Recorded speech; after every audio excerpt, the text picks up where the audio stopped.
play you a few voicemails that I've saved on Oh, I believe that. I mean, it is a complete disrespect. It's something I wouldn't do behind a keyboard. It's something I wouldn't do in person. Everyone earns their position. No one is no seats are bought and paid for. That's for sure. It's a lot of work to get into one of those positions. And you bring that up. We had district convention last week, and there are obviously District convention for the Republican district Party. convention for Republicans. I'm sure the Democrats had theirs as well. Sure they do. I did not attend. He didn't attend. Huh? How about that? But we had a great showing. I was very, very honored to be able to meet Vice President Mike Pence last week. Oh, yeah. And I knew we were going to greet him, and he actually stopped and chatted for 5 minutes. And I just want to say what a nice, down to earth, good person he is.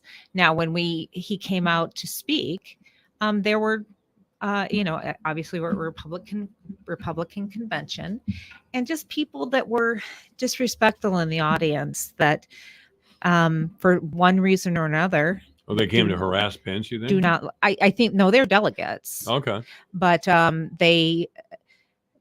they were rude toward him while he was speaking, and then also when Senator Grassley was speaking. Rude to Senator Grassley? Yeah, and I just feel like I feel like the senator has done so much for our state for so many years. Long time. And regardless of what he votes for,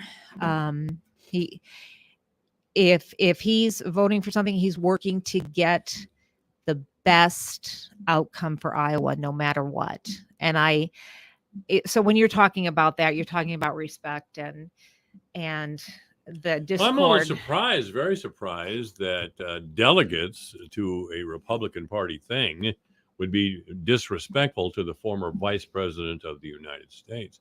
I was, I think I was telling you off mic, or maybe I was on mic, if Joe Biden walked in the room, I'd stand up and refer to him as Mr. President. Yep. Agreed. Yeah. Anyway, I don't like that. I don't like that lack of civility that we're seeing throughout the country right now. Well, maybe Twitter can turn it around for us now that Elon Musk has it. I kind of doubt it, but yeah, it's that sort of attitude from the left and from the Democratic Party that, oh my God, Twitter is not in our hands censoring people that have different opinions than we do, because censoring somebody else's opinion is the only way we could truly be free. Think of that for a minute.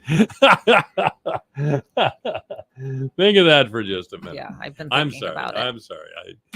Let's talk about legislatively and your week in Des Moines. I guess you really weren't there that much. So we weren't there. Leadership did call us back for one day there.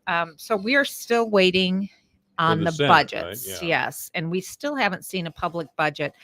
The budget I'm most concerned with, obviously, is the Health and Human Service budget, because that funds my policy, that funds the work that I personally work on.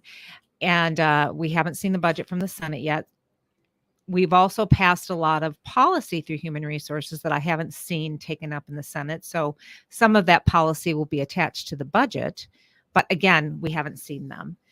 What we did go back for this week, we had a couple of what we call bouncers. So bills that we've passed over to the Senate. The Senate has adjusted them in some way. And then we have to come back in the House and vote them up or down. And so the bills that we got through to the governor's desk this week included the ethanol, the E15 bill, which will require E15 to be offered at most gas stations, with really a lot of exceptions. There are a lot of waivers, and if someone needs to break ground to put a new tank in because ethanol is not compatible with the tank they have in now, they'll receive some tax credit to make that upgrade. But the bottom line is ethanol is good for the state of Iowa. It's good for farmers. It's clean energy and it's renewable energy. So I think that was a good piece of policy, and that's on its way to the governor's desk. We've also did. That's only an extension through the summer, right? That was what President Biden did. He did the extension through the summer. No, this is forever in the state of Iowa. Okay. All right. Well, this is the E15 offering of E15 at all. Can gas the state stations. do that when the federal government under Biden is so hostile to the idea? Well, I don't know that. I'm not sure that. Yes, we can, but I'm not sure that the federal government is hostile to the idea, since there was a move on it when the president was in town last month or this month, whenever it was, that he said that, the summer blend was going to be available all year round. Yeah, well, of course, as you well know, and everybody knows, I'm a complete cynic. I just thought it was the part of the Save Cindy Axne campaign. The midterm elections are not expected to go well for the Democrats. So Joe Biden, who finished fourth in our state, by the way, during the nominating process, fourth. So he came out here and made this announcement with Cindy Axne standing by her side. Now that's a political event. I get it. The Republicans do it. I don't have any problem. But let's not lose sight of what's happening here. It's the usual power struggle. And regardless of the reason or whatever happened during that event, the bottom line is that proclamation is good for the state of Iowa. So I will take anything. That's the thing. What we were just talking about. I will take anything that's good for the state of Iowa, whoever puts it in place. I will also speak against anything that's bad for Iowa. Mm-hmm. So that was a good thing for Iowa. Yes. Second thing, the second bill we sent to the governor's desk was the unemployment reform bill.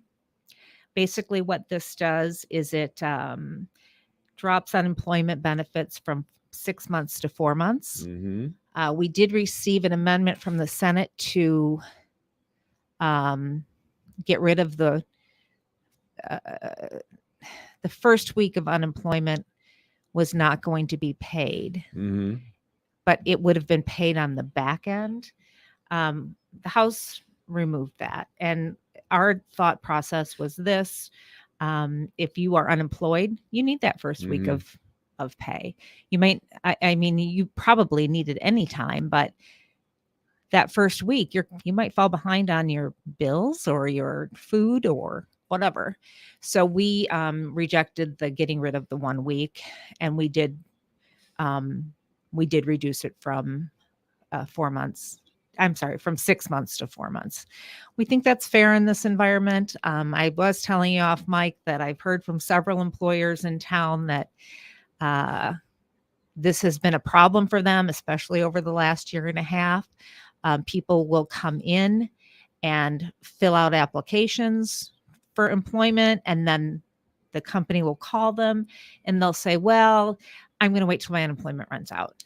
I understand that, which is an outrage. It is an outrage. I would assume that's a more minority position there. I don't think an entire class of people. I grew up among the working class. They went to work every single day, and sometimes they stayed in the same factory for 40, 45 years.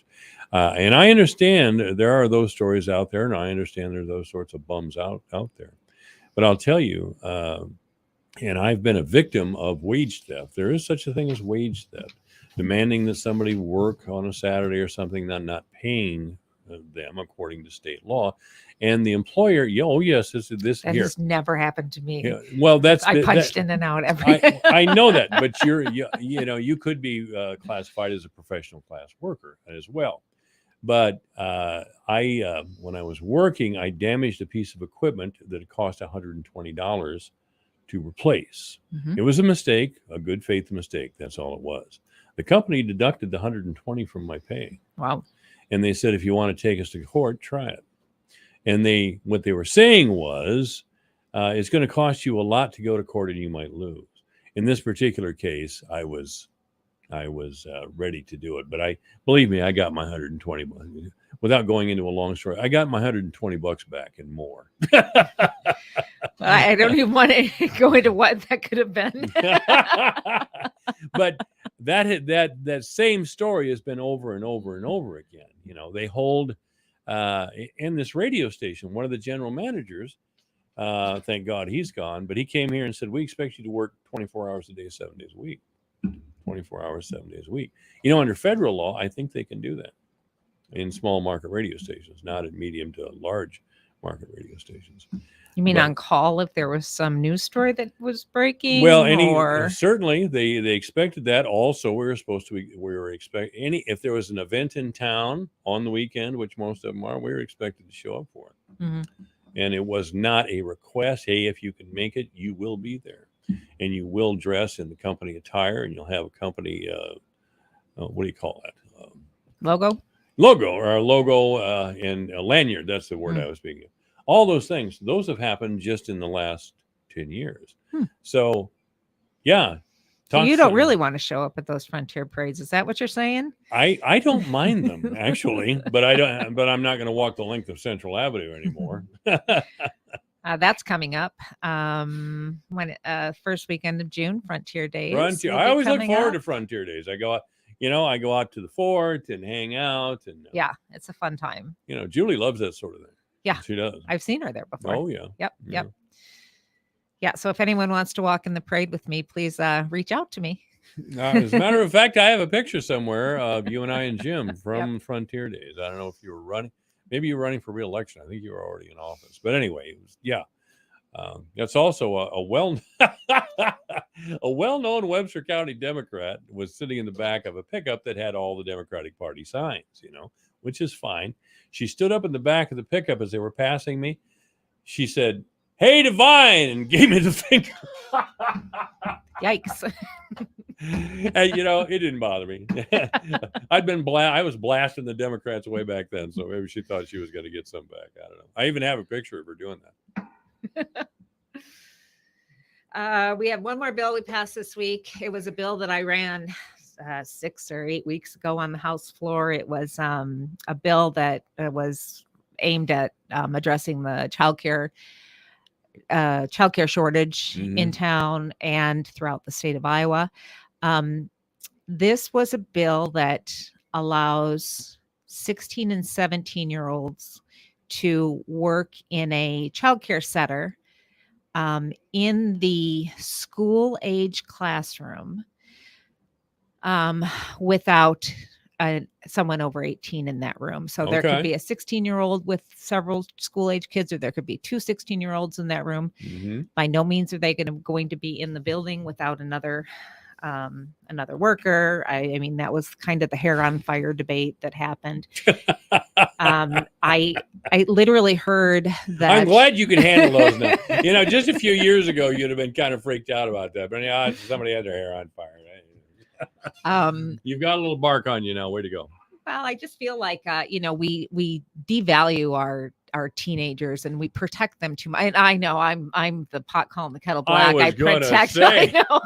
I was gonna say Jacob's mom. My God, I can't believe you let him leave the house. Oh, true story. But when I was 16 years old, I was working as a nurse aide in the hospital, unsupervised in patients' rooms, which I would argue is a lot more consequential than being one or two people that are watching school age kids at a daycare center. In town, at nursing homes, we can have 16-year-old CNAs there. Yeah, that's right. So this is not a mandatory thing. This is a voluntary thing by the child care centers. They can do it if they choose to.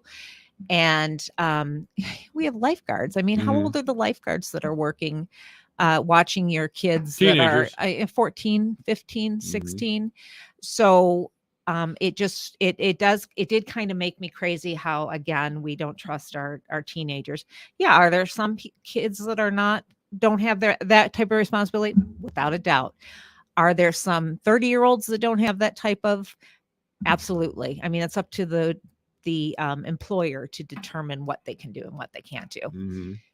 The bill that came back to me from the Senate also added on another one of my bills, which was a ratio bill. So ratio. So it's staff to child ratios. All right. And in a 2-year-old room right now, Iowa allows six kids to one worker. What we're doing is simply adding one child to that room.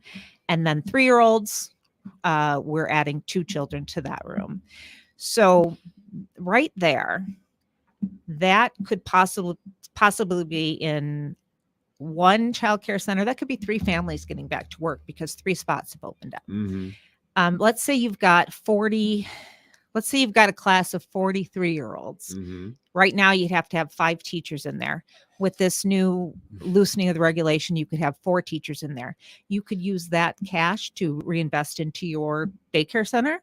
You could use that cash to increase your rates for your workers or reduce the rates for the families. I mean, it just gives child care centers more flexibility. And these are really conservative ways to affect what we're doing rather than pouring money into them, pouring state money into the system. So these are ways that we can. Are they going to fix the problem completely? No, but we've done a lot to work on the problem. Last year, we passed increased provider rates. We passed addressing the child care cliff. And since the pandemic, the governor has put $500 million into childcare. That's wonderful. So we're attacking this from all angles. So these were just a few bills that went through to address childcare in the state. All right. So now I hope we go back next week and see some budgets and get out of there. You do trust Jim to leave the house by himself, right? Oh yeah, he's fine.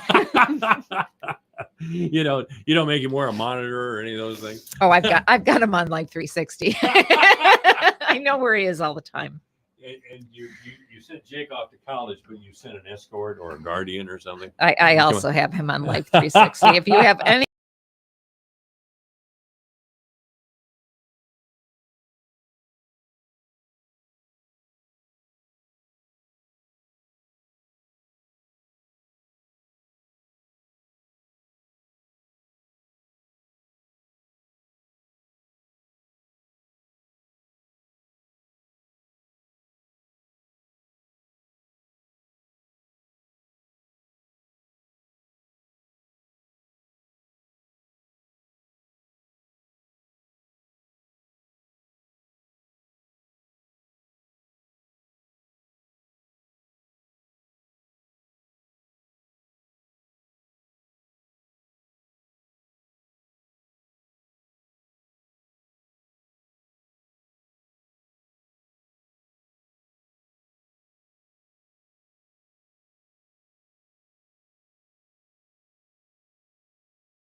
because of It's a compliment. I think. yeah, I think so. Really, some of the people who are saying these things, yeah, really, you're known by the company you keep. Thank God you're not keeping company with it. But I'm thinking specifically of Rule 802, or you know what I'm talking about, the spending bill that the Senate is apparently holding up because Governor Reynolds wants school vouchers, right? Am I correct in that? Yeah, the school scholarships. School scholarships, so what's the problem? Why are the Democrats having such a problem with this? I know I'm asking you to speak for them, but what's the opposition to the whole idea? Well, the opposition is that it's going to destroy the public schools. Yeah, and we've talked about it before many times. The teachers union is the backbone of the Democratic Party in Iowa, and frankly, almost every state in the union. The teachers union demands an increase in benefits and pay every single year. Frankly, well, the public sector workers, and I've talked about this many, many times, they've got it a lot better than private sector workers who are doing the same jobs. Mike Owen of the Common Good Iowa can argue with me all he wants to. But well, 802 and the school vouchers are two separate things. The 802 is a bill that we passed last year in actually making it illegal for our schools to teach critical race theory. So that's what we actually passed last year, and transparency. And so and I'm sure you've put it on your website, the videos that we have found that not a lot, but some of the schools are snubbing their nose to that bill and just saying, we're going to do it anyway. That's right. We just change the words or change the whatever. One of the things that we have been getting as legislators on the education committee the last couple of weeks is there's a junior high actually in Des Moines, and I'd have to look up which one it was, but there's probably 30 emails that the education committee, each of us have gotten. I'm not sure if Ann has gotten any on the House side, but basically telling us how bad it was that we voted for the transgender bill or the women's protection bill in sports, and also that it was wrong for us with 802 not to allow critical race theory to be brought into the schools to be discussed. Well, it's odd when you've got junior high kids that I would imagine are 5th through 8th grade. So you're probably talking 11 to 14-year-olds. They have no right to interject themselves. Well, they have a right, but it's just odd that all the letters are basically formed the same way, and they use words that I today at age 62 can't even pronounce or spell. So I would say that they're probably getting a little bit of instruction there from their teachers, and I would just be curious to know if their parents are aware of that assignment and what their kids have actually written to the legislature of the state of Iowa. That right there is a pretty good idea of what's being taught or being pushed in some of the schools. And I'm not saying all the schools are that way. I think there are a lot of schools out there, and I'm not saying all our teachers are that way. I think we've got a great large majority of teachers that our students and our families come first, and there are unfortunately several of them that it's like in my industry, Bernie Madoff made everybody in my industry look bad, and that affected all of us, because then laws change for everyone, and so we now have to follow rules that years ago we didn't have to follow when we were actually being courteous and protective of our clients. But now we have rules extra rules that we have to follow to make sure that we don't do the things that someone else has done previously. So like I said, there's teachers out there that are great teachers with families and kids in mind, and there's just a very, very small minority that kind of spoil it for all the ones that work so hard. Well, I think Disney down in Florida got caught. A lot of social changes, shall I say? I don't want to go. Well, they're all getting caught, Mike. There's just the point with Disney is a small band within Disney raised absolute hell with their CEO, just a small group of younger tech people. And the CEO of Disney changed his mind. He originally said, well, we're Disneyland. We're an entertainment venue. We don't want to take part in these larger discussions. Well, he thought he was forced into it, and now look what happened. Yeah, but still, you're the And CEO. yeah, that's right. You're the CEO, but he thought he could do it without any damage. The National Policy and Legal Center is now. He apparently didn't know DeSantis. Yeah, he apparently didn't know DeSantis. DeSantis is my man. The National Policy and Legal Center has taken on the CEO of Coca-Cola now, because the CEO of Coca-Cola, which is headquartered in Atlanta, led the charge. Yeah, he went woke too, didn't he? Yeah, oh, totally. He just he caved immediately. Georgia had passed a voting law that's still more liberal than in New York City and Colorado. And the CEO decided, well, we're going to boycott the All-Star game in Georgia. So Rob Manfred, who was the disgraceful head of Major League Baseball, he's the commissioner, caved immediately and moved the game to Denver. And of course, the real irony is this: everybody knows this by now. Atlanta's 60% black. There's entrepreneurs in Atlanta that were getting ready for the All-Star game, stocking up on supplies. This was going to be a big day, and a lot of those. Some of them made their income That's right. The majority of the entrepreneurs who were around the All-Star game had bought all sorts. They'd stocked their shelves, and a lot of them, if not most of them, were black. Yeah. So this moron, Manfred, and I hate to get into name calling, but I make exceptions. As long as you're not calling me that. No, I'm not. I was thinking it. No, but stand in line. Yeah. No, I would. No, I know you. I know who you are. I think I do anyway.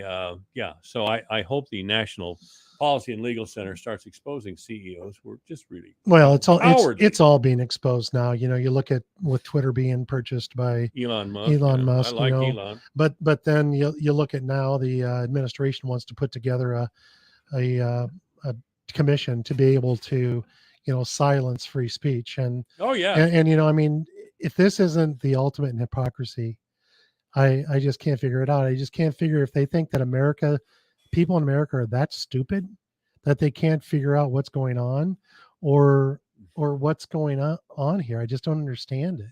They think they're so far above normal people. And by the way, they usually are.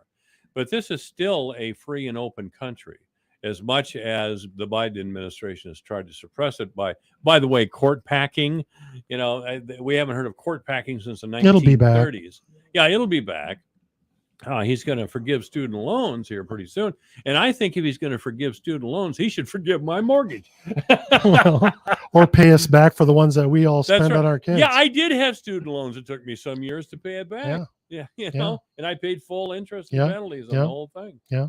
So now St. Joe of Biden, I love that pose.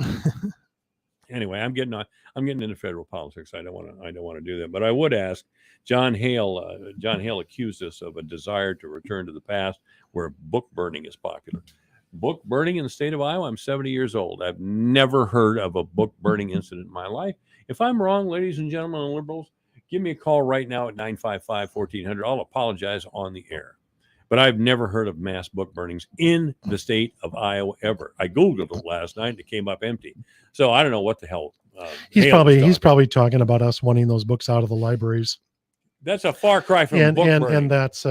And that's supposed to be book burning in a way, I would imagine. Maybe that took on a new definition. It's like DeSantis's Don't Say Gay bill. There's nothing gay about the bill. Gay isn't even mentioned, and homosexuals aren't even mentioned. Right. And by the way, they are trying to prevent explicit material being taught through the third grade. How old are you in the third grade? 8? 8 and 9. I didn't know what a virgin. Well, I was 11, but yeah, I know. I didn't know what a virgin was till I was 19. I can't. I'm a virgin. Oh, you're a what? What's that? Don't you like it back here in the back seat of my 56 Pontiac Supercharger? I don't know about you, Mike. You're bringing me down a path I'm not comfortable in. All right, we'll get off it then. I'll give you the credit and respect that you deserve, oh great senator. Yeah, I get that a lot anymore. Liberals won't appear on the show. Really? No, yeah. Oh, they haven't for a long time. No, in the liberals, they finally get you figured out. I think so. The liberals in Webster County have urged other liberals not to appear because it gives credence to my show if I have a liberal on. See, I don't have any. I just don't have any credibility without liberals. I can tell you're losing sleep over it. I went to confession last year. I didn't go. All right, you tell me what's going on there, Senator. Going on where? In the State House. Oh, the Have State you been House? down there this week? Yeah, we were down Monday, and I listened to a little bit of what Ann said, and there were some bouncing bills back and forth, and so we got, I think 3 or 4 things to the governor's desk that, were on her checklist. Basically, we're just following the Republican platform. We are pretty much in lockstep with the governor. The Senate is, and it's no accident that we're sitting here kind of doing a little bit of a stare down. We have our budgets are, our budget targets are out to our members, and they're ready to negotiate, but the governor just wants time for the House to come around and find the votes that they need to find for that education bill. And if it can't happen, I'm not sure how long the governor's prepared to sit. And we're just kind of waiting for the go ahead to say, let's go ahead and negotiate and get the budget done. But I think Ann's pretty optimistic, thinking next week. I guess I haven't heard that, and I'm the budget chair. So I know we're going in on Monday. We've got several bills that might have bounced back, or some of the bills maybe that Ann was talking about with child care and then those type of things that are still hanging out there, that are easy bipartisan bills that will go through very quickly from both the Republican and the Democrat support, on those bills. So the big sticking point right now is, and the elephant in the room is the school vouchers, and the governor wants it done. I know she does. And like I said, our budgets with the governor and our budgets are identical. The House is about 70 million higher than what the Senate and the governor's budget is. So if that bill isn't passed, I would imagine the House is going to have to probably come down $70 million on their spending. The House wants it. Well, the House is they're notoriously higher than what we are, and usually it's we're the lowest, and the governor's in the middle, and the House the highest, and we usually settle around that governor's spot. But this time the governor's in lockstep with the Senate, and the House is about 70 to 72 million more of spending than what we are. And if they're not going to do what she wants, then I'm sure she's going to stick to a budget that is going to be painful for them to have to come in and try to redo. By the way, I want to remind everybody that the representatives and the senators haven't been paid since when? Last Tuesday before that, 2 weeks? I don't know. So you're not going down there every single day because you're not paid. No, we just don't go down and sit and twiddle our fingers and look at the wall. Although sometimes it does feel that way when we're waiting for bills to come back and forth. And I'm sure Representative Meyer and Representative Sexton would say the same thing, but that's just how politics works. It moves slowly, and it's very methodical, and it's not like you and I, if you want to go for a burger, you go for a burger. If you want to try something different on a show, you just try something different, and it like in my business too, I just do it. And it's not like that down there. I mean, there's a procedure, and there's things that are put into place for reasons, like you just said.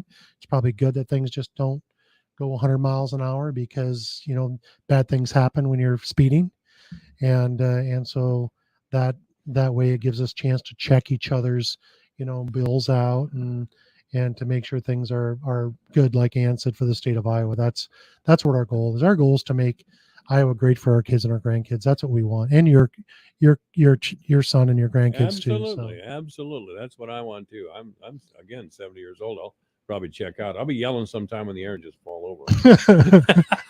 What a way to go, huh? Please help have that happen during Ann, because I'm not giving him out tomorrow. I will guarantee you I'm not giving him out tomorrow. Okay, all right. Yeah, I wasn't really thinking that way either, Tim. If that does happen, just let me go in peace. I've had a good life. No reason to end it that way. I think we should probably get something signed and notarized, and just lay it here. And then you'll probably get liberals back on the show as soon as that happens. I am a fan of Supervisor Nikki Conrad. Now, there's an example of two people who think completely not alike at all. But she comes on the show every now and then, and she checks up on me and all these sorts of things. You know, in other words, those are things a decent human being should do. But she would be the only Nikki one. is a great person, and I love to visit with her, and I love to, you know, she's fun to be around. We just disagree on a lot of politics, and it's kind of cool when you can, you know, have someone that you can consider a friend and disagree on something that, you know, doesn't come into the personal part of life too. Well, she's a hard worker, and she's a very brave person. And hopefully we all are. Yeah, I think one day she'll have your job. Never know. You never Either know. that or you before you die. Who knows? I don't know. She wouldn't lower herself to do this stuff. You've made mention of that before. Oh, talk radio host. Oh, that's as good as you're going to do it. You should be a farm manager. Anyway, you take a lot of heat from, you know, and I talk with liberals sometimes online, you know, just to irritate them.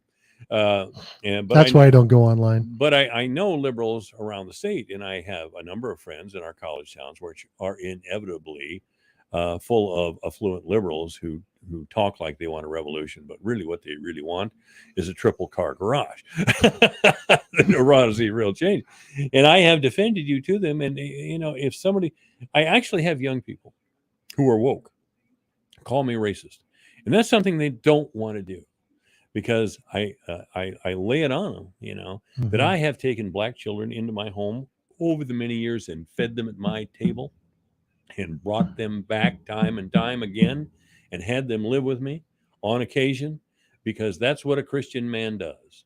I'm not looking for any pats on the back here, but I follow that up by saying Tim Kreinbrick, over the many years, has taken children into his house, has worked at the Rabner Boys Ranch, has done a lot. I haven't done that. Yeah, I taught at Barnum.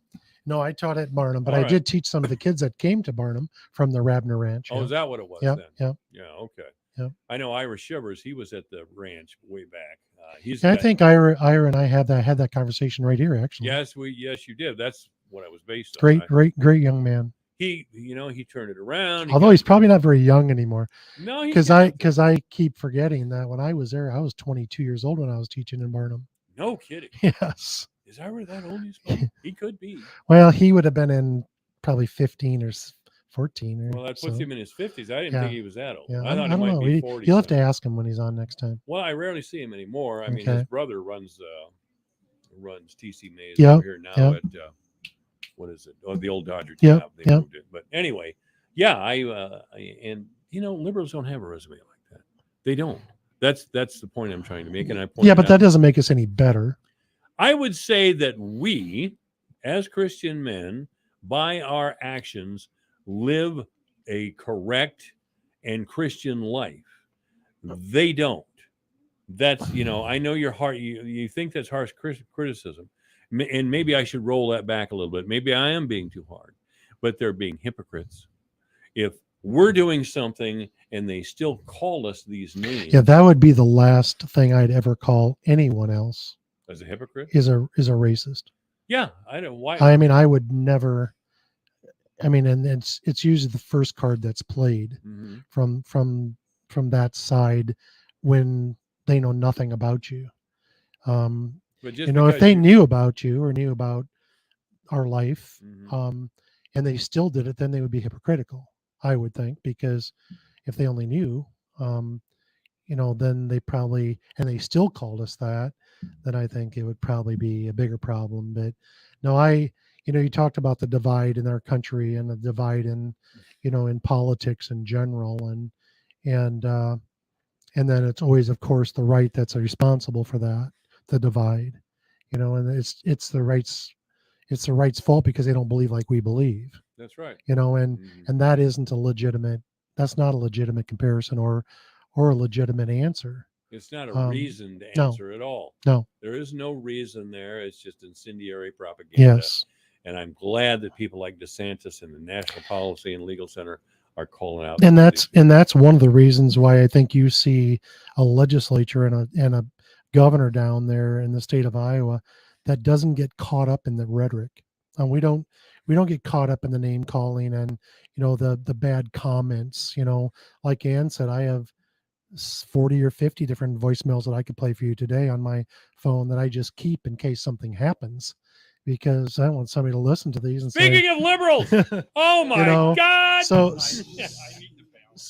it isn't something that, you know, I would ever call someone and say things like that I to. do it too much, and it's a sign of a lack of character, and I apologize. But sometimes It's a hardness almost. It's to the point where well, you've gotten to the point where, okay, I'm not going to take it anymore. that's right. Well, I'm influenced. I don't know who your influences were in life, but one of mine was Don Imus, one of the one of the famous announcers and talk show hosts through the years. He got kicked off of MSNBC for being a racist, but Imus used to call people fat losers. As a matter of fact, he used to sell caps with "fat loser" on it, and I thought I was going to get one. Then I thought, wait. You know what I mean? I better not. Is that your name? Yeah. I'm afraid too many people would get caught up in that. It's like Anyway, Tim, thank you for being here. This is AM 1400 KVFD. When storms are threatened.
huge pickup from Milwaukee. He is playing at another level that we haven't seen on. He really looks, he's had games where he's virtually went off for 27. I mean, that guy's a piece of work. yeah, I like but this he's guy.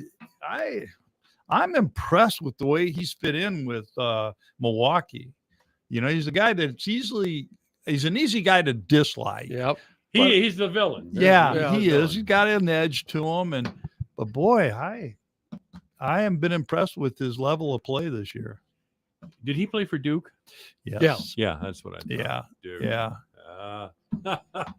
Yeah, he's in that same kind of class that they had Christian Leitner in. He was there. Yeah, wasn't he? We hate you. We hate you. And I did rightfully so. He was a kind of Allen was kind of a cheap shot artist at Duke. Yeah, Grayson's in a class beyond. Yeah, Leitner they didn't like was just because he was arrogant. arrogant and he was good and a little surly. But Grayson Allen did some things that he would lose his composure and he would cheap shot. He did cheap shot. Did he cheap shot? Yeah. He was fearless, wasn't he? He just that's why I kind of liked him. Chris, I did. That's a thing. I certainly did. Yeah. But Leitner was just. I didn't like him either. I mean, he wasn't really. He wasn't like Grayson, who would take a cheap shot and stand back and get ready for the player to come after him. I mean, Leitner, take a cheap shot and run. But Leitner, what I liked about Leitner was I never thought he was that skilled or that good, and he exceeded what I thought was his talent level. I mean, he was a competitor, and he really was a competitor, and that's true. I mean, he had a remarkable career. I didn't like him very well either, but I'm just saying. I think if you didn't like Duke, you were really going to dislike Leitner, and he always seemed to hit that big shot to win big games for Duke. The guy you hate, and then he turns around and puts it right in your face because he wins the winning shot. Yeah. Grayson is a tough guy. Christian Leitner isn't. He pretends to be. Oh no, Christian Leitner was tough. I would never say he wasn't tough. No, he was. Mike, he got was in there swinging elbows with with the best of them. Yeah, he also laid on the floor and let the other players beat him up a couple of times. I can't imagine Grayson doing that. I mean, why are you shaking your head? I don't remember that. I don't remember that either. It was on the 30-30 episode that I saw. Yeah, I watched that 30-30. I may have forgot. I don't care. All right. Anyway, yeah, this is AM 1400 KBF. I should mention, by the way, that you can call this program and offer your own 2 cents and help me straighten out these two guys. That's 515-955-1400. We should get your buddy out there.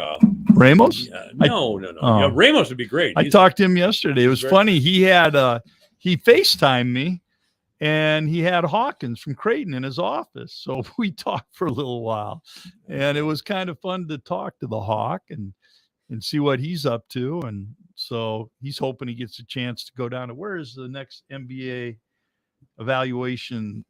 He played at Portsmouth and he had a good deal there. Yeah, I don't know. He's hoping. He has not been invited yet, but he's looking forward, if he doesn't anything pan out here, going to Europe and playing. So what is Ramos's position at Creighton again?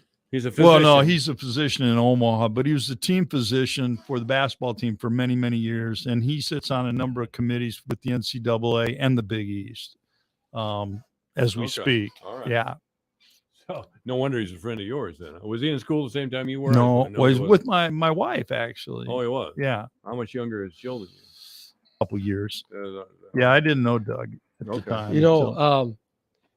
The transfer portal, there's still some interesting stuff going on out there that people are, you're going to start seeing people committing here pretty quick to various programs. And so it really makes things interesting. I see where Iowa did pick up the Agunlie, decided to come back to Iowa. He went into the portal, and then I began, when I read the article, you told me about it at lunch today, Nev, and then I saw the article. And maybe I'm being cynical, but I got to think that maybe Iowa told him, hey, that guy we're recruiting, that stud, we're probably not going to get him. You didn't get him. Oh, didn't he? He committed to Texas Tech. Did he? Today. Yeah. Well, there's some money there. But he did. Okay. That's why I figured he came back. I just saw that this afternoon that he had committed to Tech. I just want to throw this out. Does Colin Kaepernick deserve a chance in the NBA? My position is Not in the NBA. No, No, he not in doesn't. the NBA. NFL. I'm sorry. Yeah. As far as I'm concerned, if he can do it, let him in. If he wants to kneel, he can kneel in the bathroom back home or something. But Well, he hasn't. that's not an he issue. hasn't played in how many years? I mean, Yeah, it's been I don't several think years. I don't anybody's think he gonna- was that good to I start. don't think with. anybody's even talking about that. Actually, there has Mark been Davis. some rumblings about him Is there coming really? back. Yeah, here's People Mark are- Davis, who's the Raiders owner. I would welcome him with open arms. Oh, he's just sucking up. Sucking up to who? To the woke left. The woke left. No. You know, Okay. but yeah, the other, getting back to the transfer portal, I could care less about Kaepernick, but AJ Green will be an interesting one. If he Because- doesn't go, if he goes anywhere but Iowa State, I would really be surprised. I know that's just obvious. Yeah, But he's claiming that there's others that he's looking at. I'm sure he's a hot commodity. Yeah. But I think a lot of schools are shying away because they think he's just a done deal for Ames. And frankly, he'd fit perfectly he'd be a next good year. fit for him It'd be a next year. great get for Yeah. for the Cyclones. You Yeah, he know, would. so I will really be surprised. Who else did he say is he looking at? If you remember, It just, what I read was there were several Power 6 conference schools that are contacting him. okay. Well, And he just said he's going in, he's going to do that NBA thing, NBA Right. evaluation, and then probably come back. He'll know he's definitely going to go somewhere. He's not going to go into the NBA this year. No, He will not get drafted in the first two rounds, and he could really improve his value by going another year to college. yeah. Well, Randy, you sent us a text a while back about Nick Saban complaining about name, image, and likeness. I really, I don't know. Nick Saban is really one of the guys that we want out there in front arguing against it. I mean, if you want to check the difference between what Saban is paid and he's arguing that the players shouldn't even get a stipend, or He's not anything. saying that. What is he saying? He's saying that there needs to be an equal. It needs to be equalized, both among the players getting money as well as a level playing field among all the programs. To me, he'd be a great spokesman for it, because he could be a guy that could be all in on NIL because he could take real advantage of it. And he's coming out saying, this is crazy, it's out of control, and we've got to get it reorganized. And I completely agree with him. Okay, so you're accepting, at least in theory or in part, NIL, because you were opposed not long ago. No, I'm accepting. I think the schools ought to up the stipend for all the athletes and get the dang donors who don't have any rules to have to follow, get them out of it. Because, and you're going to get, honest to God, you're going to get donors, Mike, in some of these schools that they're going to be giving out drug money. Sure. I mean, this is going to get really dirty. We were talking about it earlier today. There's already examples of, and all these guys now are hiring agents to do their bidding for them. The college athletes have agents now that are out there doing the negotiation for NIL money, and it's just out of control. Hasn't it? And it's going to get worse every day. For top players, though, who was it? Jim Tressel, Ohio State coach? His quarterback, who was, you know what I'm talking about. Trayvon, or not. He got Anyway. a few extra tattoos. Yeah, and he was free. driving around a Corvette that was owned by a big donor. He wasn't the owner of the car, but of course there's ways to get around that. So he was driving around his junior and senior year with this vet. And I don't know how he felt compelled to go down and get some free tats. I don't, somebody could have paid for those. And what are they, $200 or I don't know. But anyway, Tressel lost his job. Right. That whole thing. Was it Tressel? It was. Yeah, it was Tressel. It was. Yeah. Yeah. And the point is, that's just a microcosm. It happens everywhere. Can we talk about Urban Meyer down in Florida? Holy mackerel! what? He What was about crooked as a dog's hind leg. That's why He was what? crooked as a dog's hind leg. I guess I didn't hear that. Oh, well, I think I'd have heard that. The whole SEC's been doing this for years. Cool. Well, you know that. As a matter of The fact, money's I think been you even talked about it. No. All right. No. But So yes, Urban was straight up as far as you're. I don't know if he was straight up. I don't remember anything coming out about him cheating, though. issues with players. I mean- and there was Lots some, of it. Oh, I don't think so. I mean, he Look went into it. he went from Florida to Ohio State. Sure he did. You know, I mean, Yeah, he did. When Urban was going from Florida to Ohio State, that was still pretty accepted. what you was know. accepted? What do you? Don't play dumb with me, Randy. The shading of the rules, the not following the rules to the letter. As a matter of fact, flagrantly breaking the rules. All of those things. Certainly in Woody Hayes' days. I mean, back in those days, it was even more blatant, I think. But I'm in favor of NIL again for this reason. You know, it opens things up. So these blatant violations of the rules. So you don't want any rules then? That's been. I've staked my life on that very proposition. Yeah. That's right. I don't want any rules. well, here's the deal. I'm an anarchist. NIL's here to stay. It's not going anywhere. Right. Okay. Now, I don't think it's going to, we have these conversations. They're going to have to get structure to it, because you don't want to make it where there's a competitive disadvantage to certain schools or conferences. I mean, there's got to be some way to even the playing field, but I'm not sure how you do that, because clearly certain schools have resources through alumni that other schools may not at certain levels. Yeah. I Right. mean, come on, Texas, University of Texas. I mean, Arkansas, they have unlimited. Nebraska, Texas even. especially. Yeah, Texas but I mean, this is real money down USC. there. Any of the Texas schools, and these people are passionate fans, and it's a religion. It and really is. they'll throw $1 million at something in a heartbeat. But there's got to be. It's not going to go away. But if you don't get some type of structure that is fair to the student athlete and doesn't that keeps the competitive, avoids competitive disadvantage, if you don't get that, you're going to blow it all up. You know what I mean? We're going to lose it. And there's too much money involved for all those people to lose it, including the There really is. Isn't yeah, it? including the universities. I mean, the money that these universities pull in on collegiate sports is insane. Is the NCAA the problem? No, I mean, when you say problem, they're not the solution. Yeah. Okay. But that goes back to the universities. The NCAA really consists of the universities, Right. the presidents. They're the ones that they've got to solve this problem, I think. And Mark Emmert just stepped down, and that's a good thing from the NCAA head of the NCAA.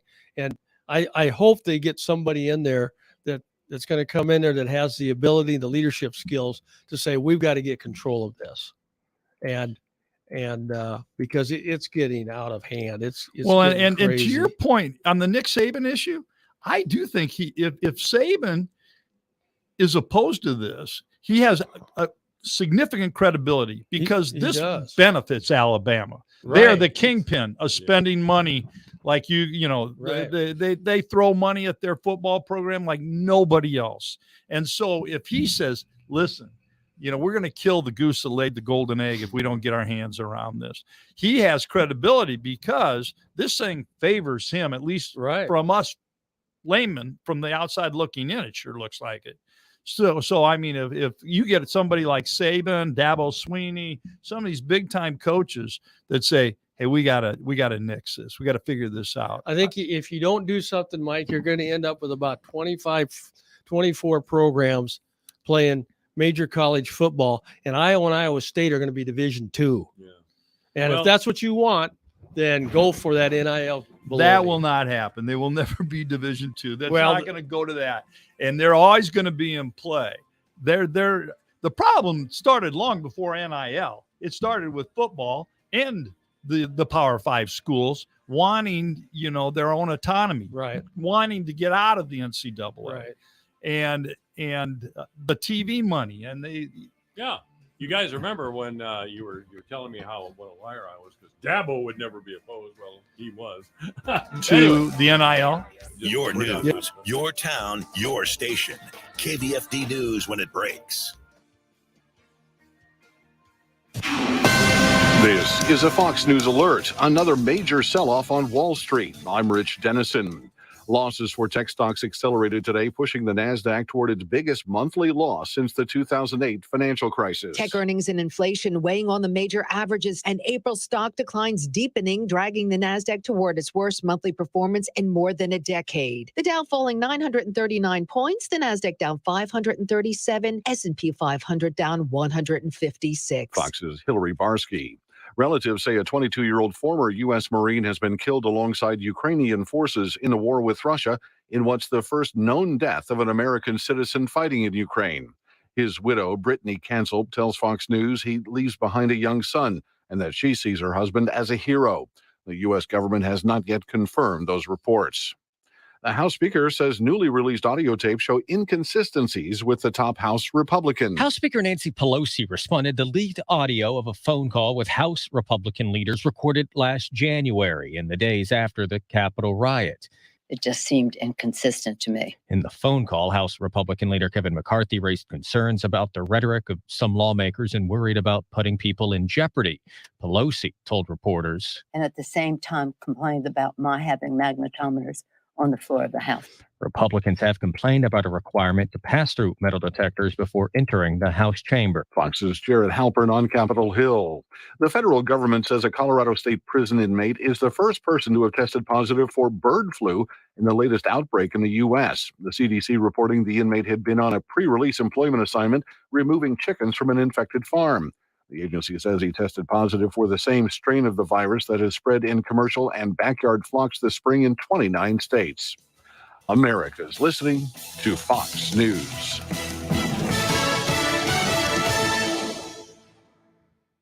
If you have certain chronic conditions such as heart disease, asthma, diabetes, and you're 19 years of age or older, 52, 36, 42, you may be at increased risk for pneumococcal pneumonia. Ask your doctor or pharmacist about getting vaccinated with Prevnar 20, pneumococcal 20-valent conjugate vaccine, a Pfizer vaccine that can help protect against pneumococcal pneumonia in just one dose. Prevnar 20 is approved for adults to help prevent infections from 20 strains of the bacteria that cause pneumococcal pneumonia. Continued approval may depend on a supportive study. Don't get Prevnar 20 if you've had a severe allergic reaction to the vaccine or its ingredients. Adults with weakened immune systems may have a lower response to the vaccine. The most commonly reported side effect was pain at the injection site.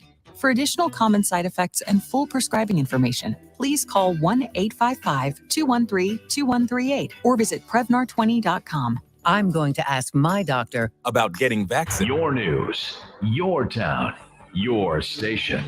KVFD News when it breaks. KVFD News, I'm Brooke Bickford. A Webster City woman was sentenced this week to 5 years in federal prison for attempting to distribute methamphetamine. According to the United States Attorney's Office in the Northern District of Iowa, 58-year-old Kelly Bechtel was sentenced on Monday. She was arrested in September of 2021 after she was allegedly found to have about 53 grams of methamphetamine, a half pound of marijuana,